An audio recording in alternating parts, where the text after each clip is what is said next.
हाय friend, जय Shri Ram. Welcome to you my channel yoga by Sanjay Pandey.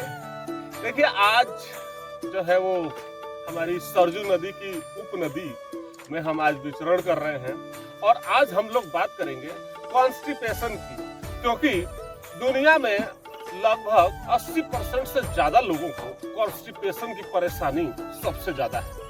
और आपको पता भी है कि कॉन्स्टिपेशन की परेशानी जब होती है तो किन किन समस्याओं के उत्पन्न होने की संभावना जो है वो ज्यादा हो जाती है। कॉन्स्टिपेशन मतलब आपका पाचन तंत्र खराब होना है। आपका पाचन तंत्र अगर खराब है तो आप कुछ भी डालेंगे आपके शरीर को लगता नहीं है और उसके साथ साथ आपके शरीर के अंदर गैस भरने लगता है, क्योंकि पाचन तंत्र खराब नहीं होगा, पैनक्रियाज का सिस्टम सही नहीं हो पाएगा और पैनक्रियाटिक जूस जो है आपके पाचन तंत्र में मिल नहीं पाएगा, तो पाचन तंत्र सही से हो नहीं पाएगा। तो आज हम जानेंगे कि पाचन तंत्र को सही करने के लिए किस प्रकार के आसन करने चाहिए और कौन कौन से प्राणायाम करना चाहिए, जिसकी वजह से हमारा पाचन तंत्र जो है, हमारा कॉन्स्टिपेशन की जो परेशानी है वो धीरे धीरे करके सही हो जाए। देखिए, इसको सही करने के लिए सबसे पहले तो आप ये समझिए कि इसको सही करने के लिए क्या क्या विधि हो सकती है और कौन कौन से तरीके हो सकते हैं।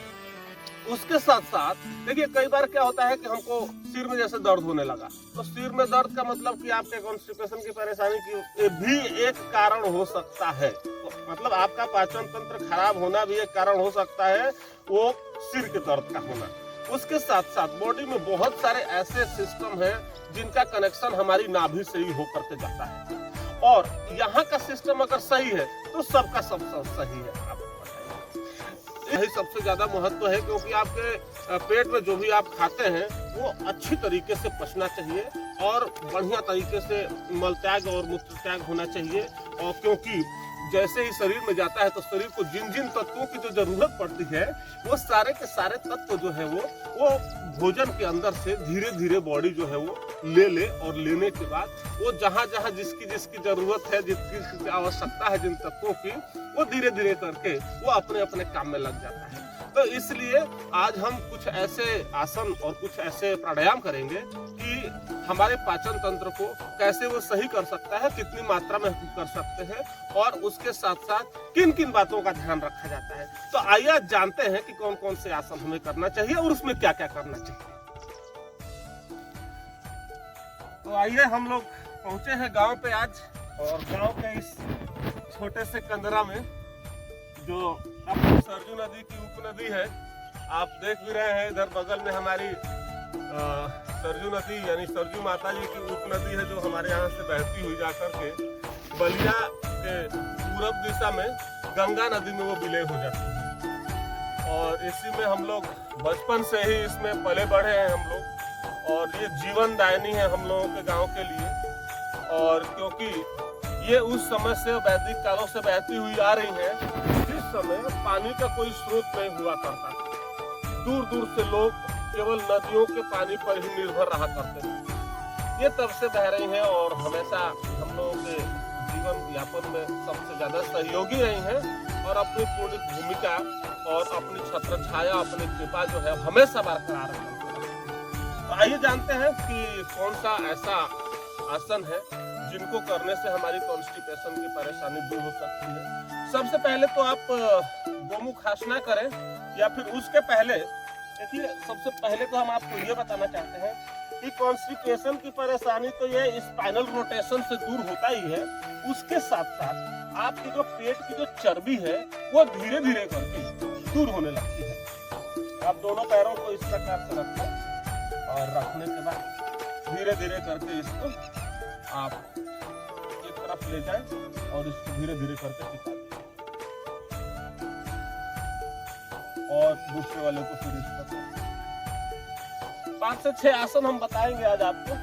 देखिए, इसको आप करते हैं तो आपका पाचन तंत्र जो है ना वो मजबूत तो होगा ही, पैनक्रियाज की भी समस्या आपकी दूर होगी, गैस की समस्या दूर होगी, और इसके साथ साथ आपके पेट की जो चर्बी है और साइड वाली जो चर्बी है वो धीरे धीरे करके दूर होने लगी। उसके साथ साथ आप अच्छा देखिए, अब क्या है, थोड़ा सा इस पैरों को खोल लीजिए। खोलने के बाद दोनों पैरों को देखिए, एक पैर का यानी कि लेफ्ट एक पैर का आपका जो एड़ी है वो और दूसरे पैर का घुटना, इसमें दोनों का कॉम्बिनेशन और टचिंग होना बहुत ज्यादा जरूरी है। इस प्रकार से उठाएं और ये ला करके यहाँ पर टच, और आपके कमर से ऊपर वाला जो हिस्सा है उसको रोटेट करके ऑपोजिट साइड में देखने की सेम। फिर दोबारा इसको ले आए, फिर दूसरे पैर से दूसरे घुटने को टच करके और कमर से ऊपर वाले हिस्से को रोटेट करके दूसरे अपोजिट साइड में। इसको आप 10 काउंटिंग तक, अगर आप बिगनर हैं तो आप इसको 10 काउंटिंग तक आप करें, और अगर आप मार्टियल टाइप के आदमी हैं तो इसको आप 20, 30 या फिर आप जितना आप कर सके उसको आप इतना आप कर सकते। इसके साथ साथ देखिए नौकासना हो गया। इसके साथ साथ नौकासना भी आप कर लीजिए धीरे धीरे करके।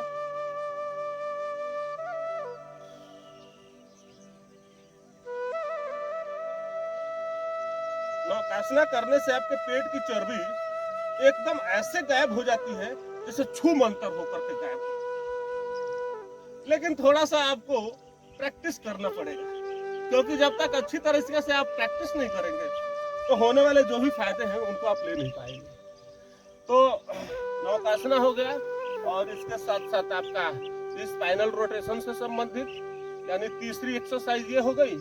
चौथी, उसके साथ साथ चौथी ले लीजिए गोमुखासना। गोमुखासना जब हम करते हैं तो उसके साथ साथ देखिए पाचन तंत्र तो मतलब प्रभावित होता ही होता है और ठीक करता ही है। उसके साथ साथ हमारी जो रीढ़ की जो हड्डी है, पीछे वाला जो हिस्सा है, और टेढ़ी मेढ़ी भी अगर हो रखी है तो सीधी हो जाती है, क्योंकि इसमें दोनों पैरों को इस प्रकार से जब अपोजिट करके हम बैठते हैं एक दूसरे घुटने के ऊपर रख करके, और हाथों को दोनों एक पीछे से और एक आगे से ले जा करके जब पीछे से हम जोड़ते हैं तो हमारी रीढ़ की जो हड्डी है यानी स्पाइनल कॉलम है वो बिल्कुल सीधा हो जाता है, जिससे आपको रीढ़ की हड्डी को लचीला बनाता है और उसको सीधा भी रखता है। उसके साथ साथ आपके पाचन तंत्र भी आपका सही रहता है। इसको फिर अपोजिट साइड में कर लें, दूसरी तरफ इस प्रकार से, और इसको आप करते रहें, और कर करके जो भी है अपना इससे होने वाले जो भी लाभ हैं उनको आप लेते हैं। उसके साथ साथ आप ये थोड़े थोड़े कुछ आसन ऐसे हैं जिनको आप जरूर करें और आप करते रहेंगे। हालांकि इसको करना तो बराबर में होना चाहिए, लेकिन थोड़ा सा बराबर ना होने की वजह से थोड़ी सी दिक्कत आ रही है, तो कोई बात नहीं, इसी में काम चलाते हैं। फिर ये आपको समझ में आना चाहिए कि हमें करना क्या है ना। थोड़ा सा स्लोप में ही हम कर लेते हैं, यानी कि दोनों पैरों को उठाना है और उठा करके ये उठाना है, उठा करके इसको ला करके एक पैरों के पास में इस प्रकार से टच करना है। यह पाद संचालन आसन की पहली विधि है। इसको करने से आपके जो पाचन तंत्र है उसको सबसे ज्यादा प्रभावित करता है। ये हो गया,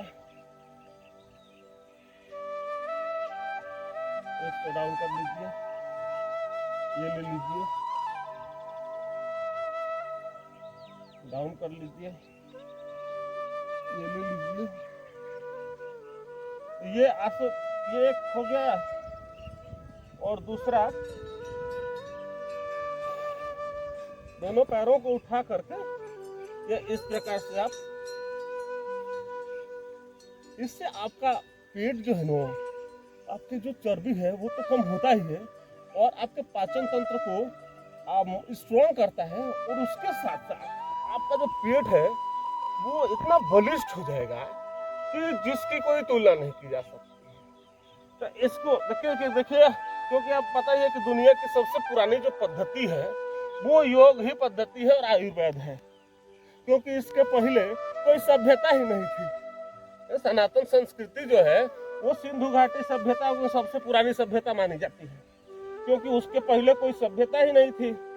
तो मानव जीवन को चलना फिरना उठना बैठना ये सब कुछ जो है ना ये भारतवंशियों ने ही सिखाया है।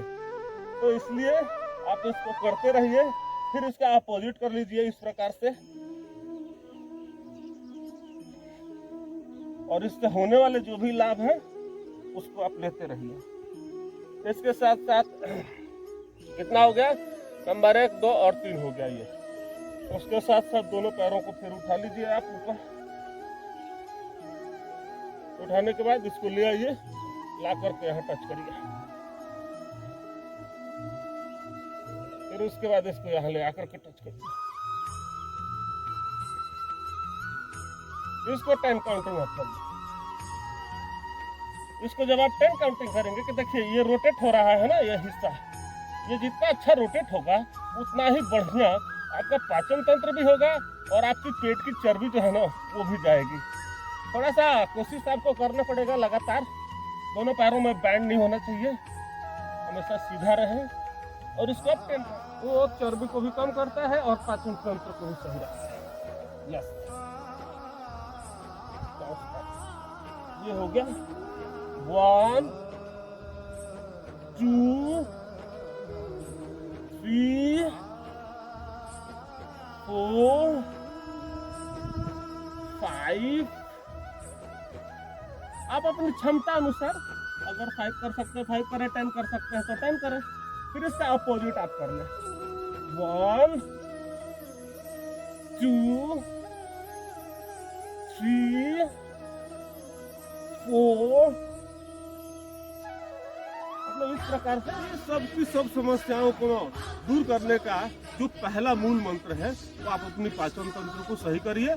और आहार जो है, आहार को आप संतुलित लीजिए और आप अपनी शारीरिक क्षमता के और शरीर जैसे इजाजत देता है वही लीजिए। और बॉयली लीजिए। बॉयली जब खाना खाएंगे ना तो आपका शरीर बिल्कुल एकदम से स्वस्थ रहेगा, क्योंकि आपके बॉडी के जो बीच वाला जो पाचन जो तंत्र है ना उसके ऊपर प्रभाव कम पड़ेगा और उसको पकाने का सबसे बढ़िया तरीका। उसके साथ साथ जब भी आप भोजन करते हैं, भोजन करने के बाद इस प्रकार से आप वज्रासन में आप 5 से 10 मिनट तक आप इसमें बैठें।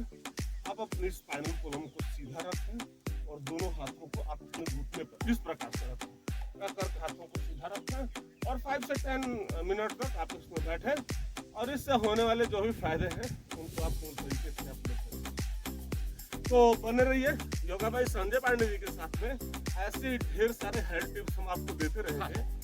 ये उन लोगों को ये आसन नहीं करना चाहिए जिनको किसी प्रकार के शरीर में इंजरी हो रखी है या ऑपरेशन हो रखा है या प्रेगनेंसी के दौरान चल रहे हो समय। ऐसे समय में इस प्रकार के आसनों को करने से बचना चाहिए या फिर किसी योग चिकित्सक की सलाह से ही इस प्रकार के आप आसन को करें। और हमारा वीडियो कैसा लगा आप कमेंट बॉक्स में लिख करके आप जरूर बताएं। और इसके साथ साथ अगर कोई समस्या आती है तो आप कमेंट करें, उसमें हम उससे संबंधित वीडियो हम बना देंगे। उसको आप देखते रहिए और उससे होने वाले जितने भी फायदे हैं उनको आप लेते रहिए। जय श्री राम।